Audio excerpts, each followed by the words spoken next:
2 Kings, chapter 6. And the sons of the prophets said unto Elisha, Behold now, the place where we dwell with thee is too strait for us. Let us go, we pray thee, unto Jordan, and take thence every man a beam, and let us make a place there where we may dwell. And he answered, Go ye. And one said, Be content, I pray thee, and go with thy servants. And he answered, I will go. So he went with them, and when they came to Jordan, they cut down wood. But as one was felling a beam, the axe head fell into the water, and he cried and said, Alas, master, for it was borrowed. And the man of God said, Where fell it? And he showed him the place.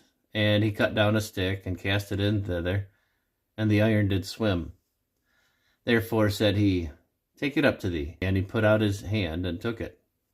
Then the king of Syria warred against Israel, and took counsel with his servants, saying, In such and such a place shall be my camp. And the man of God sent unto the king of Israel, saying, Beware that thou pass not such a place, for thither the Syrians are come down.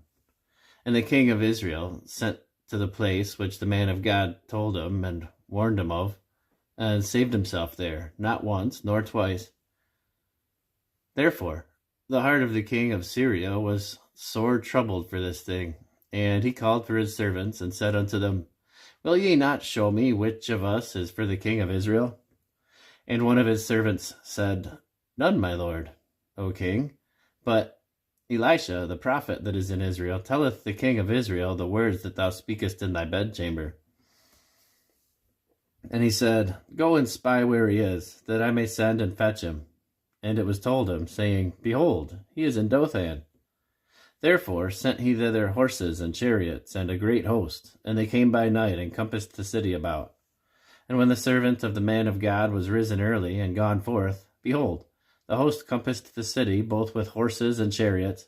And his servant said unto him, Alas, my master, how shall we do? And he answered, Fear not, for they that be with us are more than that be with them. And Elisha prayed and said, Lord, I pray thee, open his eyes that he may see. And the Lord opened the eyes of the young man, and he saw. And behold, the mountain was full of horses and chariots of fire round about Elisha. And when they came down to him, Elisha prayed unto the Lord, and said, Smite this people, I pray thee, with blindness. And he smote them with blindness, according to the word of Elisha. And Elisha said unto them, This is not the way, neither is this the city. Follow me, and I will bring you to the man whom you seek. But he led them to Samaria. And it came to pass, when they were come into Samaria, that Elisha said, Lord, open the eyes of these men, that they may see. And the Lord opened their eyes, and they saw, and behold, they were in the midst of Samaria. And the king of Israel said unto Elisha, when he saw them, My father, shall I smite them? Shall I smite them? And he answered, Thou shalt not smite them. Wouldest thou smite those whom thou hast taken captive with thy sword and with thy bow? Set bread and water before them, that they may eat and drink, and go to their master. And he prepared great provision for them. And when they had eaten and drunk, he sent them away, and they went to their master. So the bands of Syria came no more into the land of Israel. And it came to pass after this, that Benhadad king of Syria gathered all his host, and went up and besieged Samaria.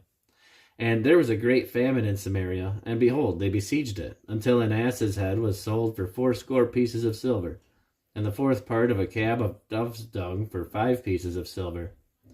And as the king of Israel was passing by upon the wall, there cried a woman unto him, saying, Help, my lord, O king. And he said, If the Lord do not help thee, whence shall I help thee? Out of the barn floor, or out of the winepress? And the king said unto her, What aileth thee? And she answered, This woman said unto me, Give thy son, that we may eat him today, and we will eat my son tomorrow. So we boiled my son, and did eat him. And I said unto her the next day, Give thy son, that we may eat him. And she hath hid her son. And it came to pass, when the king heard the words of the woman, that he rent his clothes, and he passed by upon the wall. And when the people looked, and behold, he had sackcloth within upon his flesh. And he said, God do so and more also to me, if the head of Elisha, the son of Shaphat, shall stand on him this day. But Elisha sat in the house, and the elders sat with him. And the king sent a man from before him. But ere the messenger came to him, he said to the elders, See ye how this son of a murderer hath sent to take away mine head? Look, when the messenger cometh, shut the door, and hold fast at the door. Is not the sound of his master's feet behind him? And while he yet talked with him, behold, the messenger came down unto him, and he said, Behold, this evil is of the Lord. What should I wait for the Lord any longer?